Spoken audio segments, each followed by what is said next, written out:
Hi dear friends, welcome to my channel. ഇന്ന് നമ്മളൊരു സ്നാക്കിൻ്റെ recipe ആട്ടോ കാണിക്കാൻ പോകുന്നത്. ചെറിയ പഴമൊക്കെ വെച്ചിട്ട് നമ്മൾ ഉണ്ടാക്കിയെടുക്കുന്ന വളരെ ടേസ്റ്റി ആയിട്ട് വളരെ പെട്ടെന്ന് തന്നെ ഉണ്ടാക്കാൻ പറ്റുന്ന ഒരു റെസിപ്പിയാണ്. അപ്പോൾ അതിന് വേണ്ടിയിട്ട് ഞാനൊരു പാനിലേക്ക് 3 കോഴിമുട്ടയാണ് എടുത്തിട്ടുള്ളത്. എന്നിട്ട് ഇതിലേക്ക് ഞാൻ ആവശ്യത്തിനുള്ള മധുരം ചേർത്ത് കൊടുക്കുകയാണ്. ഞാനിവിടെ ഒരു 4 ടേബിൾ സ്പൂൺ പഞ്ചസാര ചേർത്ത് കൊടുത്തിട്ടുണ്ട്. അതിൻ്റെ കൂടെ തന്നെ ഒരു 1/2 ടീസ്പൂൺ ഏലക്കായ പൊടിച്ചത്, പിന്നെ അതുപോലെ ഒരു 1/4 ടീസ്പൂണിന് കുറച്ച് കുറവായിട്ട് ബേക്കിംഗ് സോഡാപ്പൊടിയില്ലേ, അപ്പോൾ അതും ചേർത്ത് കൊടുത്തിട്ടുണ്ട്. പിന്നെ ആ ഒരു ടേസ്റ്റ് ഒന്ന് ബാലൻസ് ചെയ്യാനായിട്ട് ഒരു നുള്ളു ഉപ്പ്. അപ്പോൾ ഇത്രയും കൂടെ ചേർത്ത് നമ്മൾ നന്നായിട്ടൊന്ന് മിക്സ് ചെയ്ത് കൊടുക്കുകയാണ്. ആ ഒരു പഞ്ചസാരയൊക്കെ കോഴിമുട്ടയിൽ നന്നായിട്ടൊന്ന് ഇങ്ങനെ മെൽറ്റായിട്ട് കിട്ടണം. ഇനി ഞാൻ ഇതിലേക്ക് ഒരു 1/2 കപ്പ് തേങ്ങ ചിരവിയാണ് ചേർത്ത് കൊടുക്കുന്നത്. അപ്പോൾ അതും കൂടെ ചേർത്ത് നമ്മൾ നന്നായിട്ടൊന്ന് മിക്സ് ചെയ്തെടുക്കുക. ഇപ്പോൾ നിങ്ങളുടെ കയ്യിൽ തേങ്ങ ചിരവിയതില്ല എന്നുണ്ടെങ്കിൽ കുഴപ്പമൊന്നുമില്ല. തേങ്ങ ഉണ്ടെന്നുണ്ടെങ്കിൽ കുറച്ചൊരു ടേസ്റ്റാണ് ഇങ്ങനെ കടിക്കുന്ന സമയത്ത്. അപ്പോൾ നമ്മൾ അതും കൂടെ ചേർത്ത് നന്നായിട്ടൊന്ന് മിക്സ് ചെയ്തെടുക്കുക. ഇനി ഞാൻ ഇതിലേക്ക് ചേർത്ത് കൊടുക്കാൻ പോകുന്നത് ചെറിയ പഴമാണ് കേട്ടോ. അപ്പോൾ ഞാനിവിടെ ഒരു 5 ചെറിയ പഴം എടുത്തിട്ടുണ്ട്. എന്നിട്ട് ഇതുപോലെ ചെറിയ പീസായിട്ട് നമ്മളൊന്നിങ്ങനെ കട്ട് ചെയ്ത് ചേർത്ത് കൊടുക്കുകയാണ്. അപ്പോൾ നമ്മൾ അതും കൂടെ ചേർത്ത് നന്നായിട്ടൊന്ന് മിക്സ് ചെയ്ത് കൊടുക്കുകയാണ് കേട്ടോ. നമുക്കിതിലേക്ക് ഏത് ടൈപ്പ് ചെറിയ പഴം വേണമെങ്കിലും യൂസ് ചെയ്യാം കേട്ടോ. അപ്പോൾ നമ്മൾ ആ പഴം ചേർത്തിട്ട് നന്നായിട്ടൊന്ന് മിക്സ് ചെയ്ത് കഴിഞ്ഞിട്ടുണ്ട്. ഇനി ഞാനിതിലേക്ക് മൈദയാണ് ചേർത്ത് കൊടുക്കുന്നത്. ഒരു 4 ടേബിൾ സ്പൂൺ മൈദ ചേർത്ത് കൊടുക്കുന്നുണ്ട്. അപ്പോൾ ആ മൈദയും കൂടെ ചേർത്തിട്ട് നമ്മൾ നന്നായിട്ടൊന്ന് മിക്സ് ചെയ്ത് കൊടുക്കുകയാണ്.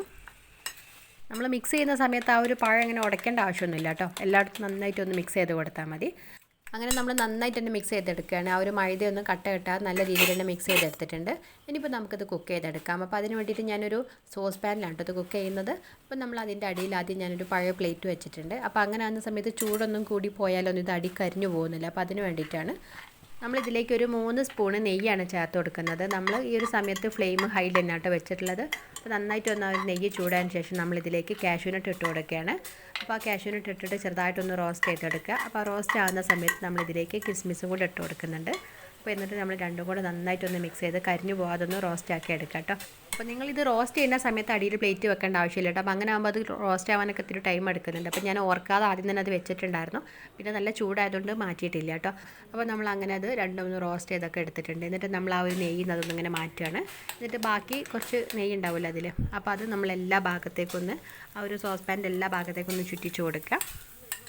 എന്നിട്ട് നമ്മളിതിലേക്ക് നേരത്തെ നമ്മൾ മിക്സ് ചെയ്ത് വെച്ചിട്ടുണ്ടായിരുന്ന ആ ഒരു പഴവും മുട്ടയുടെ ഒരു മിക്സ്ചർ ഉണ്ടല്ലോ, അപ്പോൾ അതൊന്നും നമ്മളിതിലേക്ക് കംപ്ലീറ്റ് ആയിട്ടൊന്ന് ഒഴിച്ചു കൊടുക്കുകയാണ്. അപ്പോൾ നമ്മൾ അതിനനുസരിച്ചുള്ള ഒരു പാന് നോക്കിയിട്ടെടുക്കുക. കുറച്ചൊന്നും ഇത് പൊങ്ങി വരും നമ്മൾ ആ ഒരു സോഡാപ്പൊടിയൊക്കെ ചേർത്തുകൊണ്ട് തന്നെ. അപ്പോൾ നമ്മൾ ഫുള്ളായിട്ട് അതിലേക്ക് ചേർത്ത് കൊടുത്തതിന് ശേഷം ഒരു അടപ്പ് വെച്ച് അടച്ചിട്ട് ഒരു ആവി പുറത്തോട്ട് പോവാത്ത രീതിയിൽ നമ്മളൊരു വെയിറ്റിന് എന്തെങ്കിലും ഒന്ന് വെച്ച് കൊടുക്കുകയാണ്. അപ്പോൾ ആദ്യം നമ്മൾ ഹൈ ഫ്ലെയിമിൽ ഒരു 5 മിനിറ്റ് ഇതുപോലെ ഒന്നിങ്ങനെ കുക്ക് ചെയ്തെടുക്കുക കേട്ടോ. അപ്പോൾ നമ്മൾ അടിയിൽ ഇങ്ങനെ ഒരു പ്ലേറ്റ് വെക്കുന്നതുകൊണ്ട് തന്നെ അടിയൊന്നും ഇങ്ങനെ കരിഞ്ഞു പോകാതെ നല്ല നീറ്റായിട്ട് തന്നെ കിട്ടും. അപ്പോൾ ഒരു 5 മിനിറ്റ് ആയിട്ട് നമ്മളിങ്ങനെ തുറന്ന് നോക്കിയതിന് ശേഷം നേരത്തെ നമ്മൾ റോസ്റ്റ് ചെയ്ത് വെച്ചിട്ടുണ്ടായിരുന്ന ആ ഒരു കാഷ്യൂനട്ടും കിസ്മിസും ഇതിൻ്റെ മേലെ ഒന്നിങ്ങനെ ഇട്ട് കൊടുക്കുകയാണ്. നമ്മൾ ആദ്യമേ ഇട്ട് കൊടുക്കുന്ന സമയത്ത് ആ ഒരു ബാറ്ററിൻ്റെ അടിയിലേക്ക് ആ ഒരു കാഷ്യൂനട്ടൊക്കെ പോട്ടെ. അപ്പോൾ അതുകൊണ്ടാണ് ഏകദേശം ഒരു കുക്കായിട്ട് വരുന്ന സമയത്ത് ഒരു 5 മിനിറ്റ് ആയിട്ട് നമ്മൾ ഇതൊക്കെ ഇട്ട് കൊടുക്കുന്നത്. അപ്പോൾ അങ്ങനെ ആകുന്ന സമയത്ത് അതിൻ്റെ മേലെ തന്നെ നിൽക്കും കേട്ടോ. അപ്പോൾ ഇപ്പോൾ അടിഭാഗം അതുപോലെ സൈഡൊക്കെ നന്നായിട്ടൊന്ന് കുക്കായിട്ടുണ്ട്. ഇനി അതിൻ്റെ ആ ഒരു ഉള്ളിലേക്കൊക്കെ നന്നായിട്ടൊന്ന് കുക്കാകാൻ വേണ്ടിയിട്ട് നമ്മളിനി ലോ ഫ്ലെയിമിൽ ഒരു 10 മിനിറ്റ് ഒന്ന് ഇതുപോലെ ഒന്ന് കുക്ക് ചെയ്തെടുക്കുകയാണ്. എൻ്റെ ഈ സോസ് പാനിന് നല്ലൊരു അടപ്പില്ലാത്തതുകൊണ്ടാണ് ഞാനിത് ഇതുപോലെ ഇങ്ങനെ മൂടി വെച്ചിട്ടൊരു വെയിറ്റൊക്കെ വെക്കുന്നത്. നല്ല അടപ്പുണ്ടെന്നുണ്ടെങ്കിൽ അത് തന്നെ മതി. അപ്പോൾ അങ്ങനെ നമ്മളൊരു 10 മിനിറ്റ് കഴിഞ്ഞിട്ട് നമ്മളൊന്ന് ഫ്ലെയിം ഓഫാക്കി വെക്കുക കേട്ടോ. അപ്പോൾ ഏകദേശം ഒരു 8 മിനിറ്റൊക്കെ ആകുന്ന സമയത്ത് നമ്മളൊരു ടൂത്ത് പിക്ക് വെച്ചിട്ട് ജസ്റ്റ് ഒന്നിങ്ങനെ കുത്തി നോക്കുക. അപ്പോൾ അതിൽ ഒരു ബാറ്ററി പിടിച്ചിട്ടില്ല എന്നുണ്ടെങ്കിൽ കറക്റ്റായിട്ട് കുക്കായിട്ടുണ്ട്. അപ്പോൾ അങ്ങനെയാണെന്നുണ്ടെങ്കിൽ ഓഫ് ചെയ്യുക. അതിൻ്റെ ചൂടാറിന് ശേഷം നമ്മളൊരു പ്ലേറ്റിലേക്ക് ഒന്നിങ്ങനെ മാറ്റിയിട്ടുണ്ട്. അപ്പം ഞാനിത് കുറച്ച് സമയം കൂടെ ആ ഒരു പാത്രത്തിൽ തന്നെ വെച്ചിട്ടുണ്ടായിരുന്നു. അപ്പോൾ അതിൻ്റെ ഒരു ചൂടുണ്ട് സൈഡ് ഭാഗം ചെറുതായിട്ടൊന്നിങ്ങനെ മൊരിഞ്ഞിട്ടുണ്ട് കേട്ടോ. അപ്പോൾ അതൊന്ന് ശ്രദ്ധിച്ചാൽ മതി. അങ്ങനെ നമ്മൾ ചെറിയ പഴം വെച്ചിട്ട് വളരെ ടേസ്റ്റി ആയിട്ടുള്ള നല്ല അടിപൊളിയായിട്ട് സ്നാക്ക് നമ്മൾ റെഡിയാക്കി എടുത്തിട്ടുണ്ട്. നല്ല പെർഫെക്റ്റ് ആയിട്ട് തന്നെ കിട്ടിയിട്ടുണ്ട് കേട്ടോ. അപ്പോൾ അതിൻ്റെ ഒരു മേലെ ഭാഗത്തൊക്കെ നല്ല രീതിയിൽ തന്നെ കുക്കായിട്ടൊക്കെ വന്നിട്ടുണ്ടായിരുന്നു. അപ്പോൾ നമുക്കത് കട്ട് ചെയ്ത് നോക്കാം. ഇതിൻ്റെ അകത്ത് നല്ല രീതിയിൽ തന്നെ കുക്കായിട്ടൊക്കെ വന്നിട്ടുണ്ട്. അപ്പോൾ നമ്മൾ സോഡാപ്പൊടിയൊക്കെ ചേർത്തുകൊണ്ട് തന്നെ ചെറുതായിട്ടൊന്നിങ്ങനെ പൊങ്ങിയൊക്കെ വന്ന് നല്ലൊരു സോഫ്റ്റ് ആയിട്ടും വന്നിട്ടുണ്ട്. നമ്മൾ സാധാരണ ഈ കായപ്പോളയൊക്കെ ചെയ്യുന്നത് നേന്ത്രപ്പഴം വെച്ചിട്ടാണ്. പക്ഷേ ചെറിയ പഴം വെച്ച് ചെയ്തിട്ടോ നേന്ത്രപ്പഴത്തിനേക്കാൾ കുറച്ചൊരു ടേസ്റ്റ് ആയിട്ടോ എനിക്ക് തോന്നിയിട്ടുള്ളത്. അപ്പോൾ നിങ്ങൾ ചെറിയ പഴം കിട്ടുന്ന സമയത്ത് ഇതുപോലെ ഒന്ന് ട്രൈ ചെയ്ത് നോക്കാം കേട്ടോ. നമുക്ക് വീട്ടിലൊക്കെ എപ്പോഴും ഉണ്ടാകുന്ന ഇൻഗ്രീഡിയൻസ് തന്നെയാണ്.